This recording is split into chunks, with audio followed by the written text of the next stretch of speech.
السلام عليكم ورحمة الله وبركاته. جايبه لكم النهارده الاكله التحفه دي. طبعا ما بنقدرش نقاومها مع البصل والفلفل والبتنجان. زي ما انتم شايفين هنعملها سوا بطريقه سهله جدا.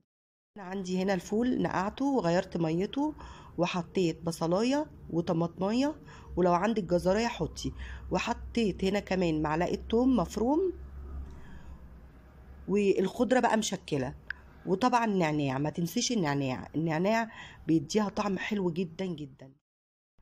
بس كده هنبتدي بقى نسيبها تستوي خالص، وبعد ما تستوي طبعا هنهرسها بالهاند بلندر او بالخلاط.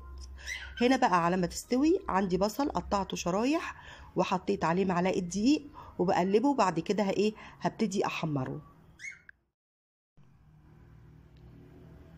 زي ما انتم شايفين كده هياخد معايا اللون وهيبقى مقرمش وتحفه. الطريقه دي حلوه جدا.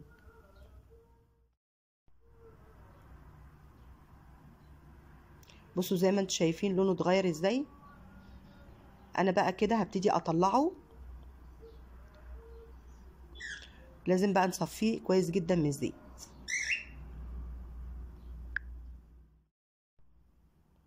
بصوا لونه تحفه ومقرمش جدا.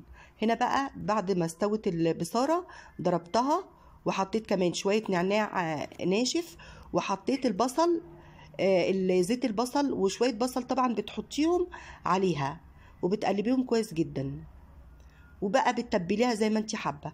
بصوا البصل بقى شكله اهو. بعد ما برد هبتدي بقى اغرف واحط البصاره في الاطباق. بصوا ما شاء الله جميله وطعمها تحفه.